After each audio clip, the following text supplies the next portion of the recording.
right now. Pittsburgh's best sports show is about to begin. Call us or tweet us. We've got things to talk about on the Ireland Contracting Nightly Sports Call. It is week 1 of the football season. We are ready to roll. And thank you for joining us tonight here on Pittsburgh CW. It's the Ireland Contracting Nightly Sports Call.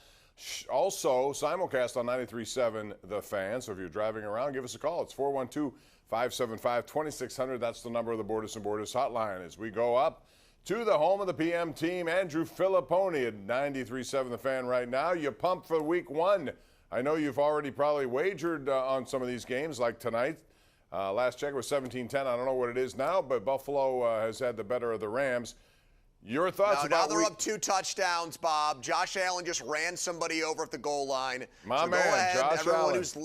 Yep, everyone on TV sees that big smile on radio. Bob's grinning from ear to ear because his Super Bowl prediction, the Bills and Eagles. That's it. So Bob is on. He's circling the wagons on the Bills. He believes they're going to finally get back to the Super Bowl for the first time in 30 years now. And it's off to a great start, Bob. They're making you look really good. They play the Steelers in Week 5. If this keeps up, that might be a double-digit line on the FanDuel Sportsbook. So both of these teams looking to make a statement that they are the real Super Bowl contender, the number 1 contender.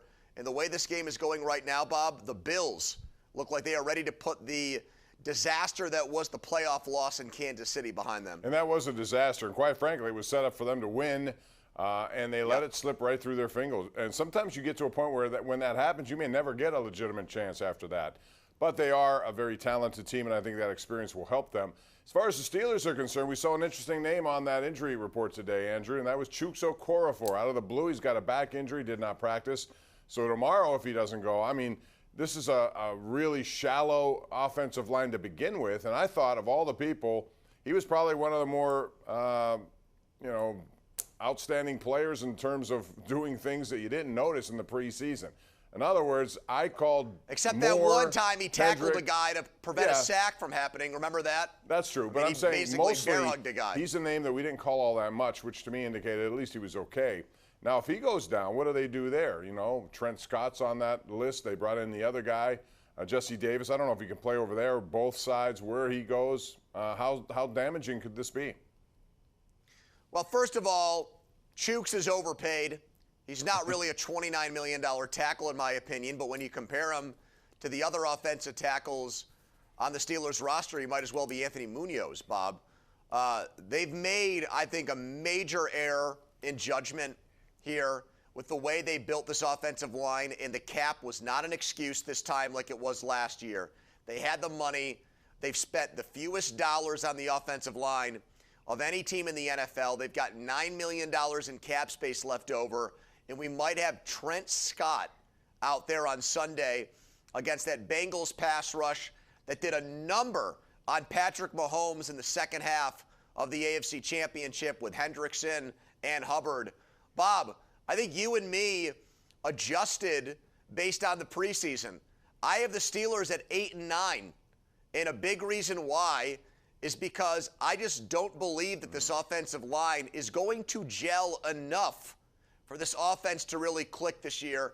They will go to Kenny Pickett at some point, but even the great Kenny Pickett will have growing pains behind this very, very, very ugly offensive line. Well, it's going to be tough. There's no question right off the bat in Cincinnati unless they have some sort of a hangover and do not play. And we saw it last year in Buffalo, quite frankly.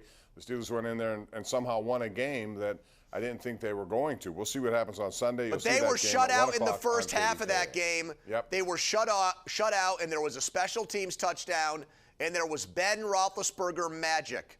There was the grittiness of that veteran quarterback, that savvy. They don't have that now, Bob.